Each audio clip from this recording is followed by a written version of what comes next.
যুক্তরাষ্ট্রের সাথে প্রথম দফার আলোচনা শেষ হওয়ার মাত্র একদিনের মাথায় ইরানের সামরিক বাহিনীকে যে কোনো হামলা ঠেকানোর সর্বোচ্চ প্রস্তুতি নেওয়ার নির্দেশ দিয়েছেন দেশটির সর্বোচ্চ ধর্মীয় নেতা আয়াতুল্লাহ আলী খামেনি, যার কারণে থমথমে পরিস্থিতি বিরাজ করছে মধ্যপ্রাচ্যে। এদিকে পারমাণবিক ইস্যুতে ইরান সমঝোতায় না গেলে দেশটিতে বোমা হামলা চালানোর হুমকি দিয়েছেন মার্কিন প্রেসিডেন্ট ডোনাল্ড ট্রাম্প। যদিও পারমাণবিক ইস্যুতে এরই মধ্যে প্রথম দফার পরোক্ষ আলোচনা সেরে ফেলেছে হোয়াইট হাউস ও তেহরান।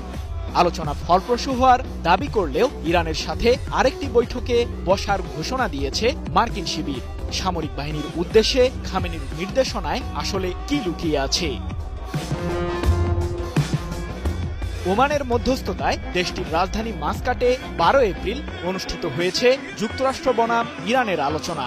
পরোক্ষ এই বৈঠকে তেহরানের পারমাণবিক ইস্যুটি গুরুত্ব পেয়েছে। মার্কিন প্রেসিডেন্ট ট্রাম্পের মধ্যপ্রাচ্য বিষয়ক বিশেষ দূত স্টিভ উইটকফ এ সময় যুক্তরাষ্ট্রের প্রতিনিধি দলের নেতৃত্বে ছিলেন, আর ইরানের পক্ষে প্রধান নেতৃত্বের ভূমিকা পালন করেছেন দেশটির পররাষ্ট্রমন্ত্রী আব্বাস আরাকচি। 2018 সালের পর ইরানের সাথে এটি যুক্তরাষ্ট্রের সর্বোচ্চ স্তরের বৈঠক। 12 এপ্রিল এক প্রতিবেদনে বিষয়টি নিশ্চিত করেছে ব্রিটিশ সংবাদ মাধ্যম বিবিসি। বৈঠক শেষে আব্বাস আরাকচি বলেন, অত্যন্ত শান্তিপূর্ণ ও সম্মানজনক পরিবেশে প্রথম দফার আলোচনা শেষ হয়েছে। বৈঠকে কোনো অশালীন ভাষা ব্যবহার করেনি যুক্তরাষ্ট্র। তার এই কূটনৈতিক মন্তব্যে একটি বিষয় পরিষ্কার, স্টিভ উইটকফের নেতৃত্বাধীন মার্কিন প্রতিনিধি দল প্রেসিডেন্ট ট্রাম্পের ইরানকে লক্ষ্য করে বোমা হামলা চালানোর হুমকির পুনরাবৃত্তি করেনি।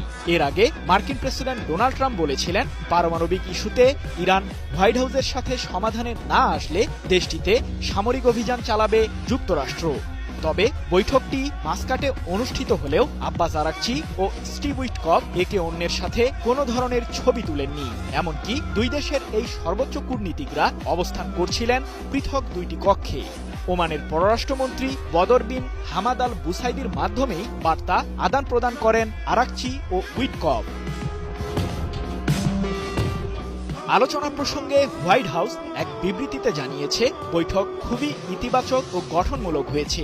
সংলাপ এবং কূটনীতির মাধ্যমেই সমস্যাগুলোর সমাধান বের করতে হবে।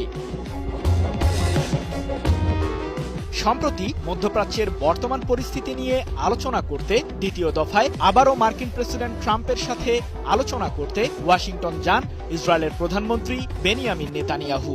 এ সময় নেতানিয়াহু ইরানের পারমাণবিক ইস্যুতে যুক্তরাষ্ট্রকে লিবিয়া ধাঁচের চুক্তি করার পরামর্শ দেন। 2003 সালে লিবিয়ার সাথে অস্ত্র চুক্তি করে হোয়াইট হাউস, যার মাধ্যমে উত্তর আফ্রিকা